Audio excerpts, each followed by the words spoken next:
Hi நண்பர்களே, கல்கி திரைப்படத்தில் கமல்ஹாசன் அவர்களோட போர்ஷன்ஸை பற்றி செம்ம சூப்பரான அப்டேட் வந்து கிடைத்திருக்கு. கண்டிப்பாக வந்து இந்த 2 மாதத்தில் வந்து கமல்ஹாசன் ரசிகர்கள் செம்மையாக வந்து கொண்டாட போகிறாங்க. ஒன்று வந்து கல்கி, இன்னொன்று வந்து இந்தியன் 2. ஸோ இதை பற்றி டீட்டெயிலாக தான் பேச போகிறோம்.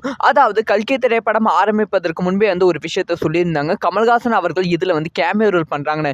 ஆனால் வந்து இப்போ தான் ஒரு விஷயம் தெரிந்திருக்கு. கேமியோவை விட வந்து ரொம்ப ரொம்ப முக்கியமான ரோல் தான் வந்து கமல்ஹாசன் அவர்கள் பண்ணுறாங்க அப்படின்னு சொல்லப்படுகிறது. ஸோ கல்கி திரைப்படம் எப்படின்னா ஃபியூச்சரை பேஸ் பண்ணி எடுக்கப்பட்ட திரைப்படம் தான். அதில் வந்து ஃபியூச்சரிட்டிக்காக நிறைய விஷயங்கள் அனிமேஷன் பயங்கரமாக வந்து பண்ணியிருப்பாங்க. ஸோ கமல்ஹாசன் அவர்கள் வந்து 90 நிமிடம் வந்து இந்த படத்தில் வந்து வருவாங்க அப்படின்னு சொல்லப்படுகிறது.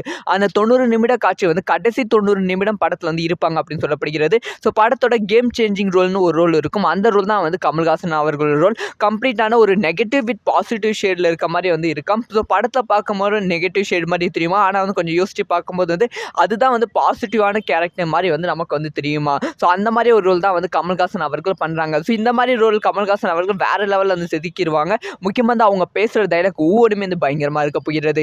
ஏன்னா வந்து தமிழ், ஹிந்தி, தெலுங்கு அந்த மாதிரி வந்து எல்லா லாங்குவேஜிலும் வந்து கமல் அவர்கள் தான் டப்பிங் வந்து கொடுத்துருக்காங்க. ஸோ அதனால் வந்து இந்த படத்துக்கு எதிர்பார்ப்பு அதிகமாக இருக்குது. ஸோ கல்கி திரைப்படத்தில் 90 செகண்ட் வரும் பாசிட்டிவ் நெகட்டிவ் ரோல் கமலை பார்க்க யார் யாரெல்லாம் வெயிட் பண்ணுறீங்க அப்படிங்கிற விஷயத்தை கமெண்ட்டில் லீவ் பண்ணுங்கள்.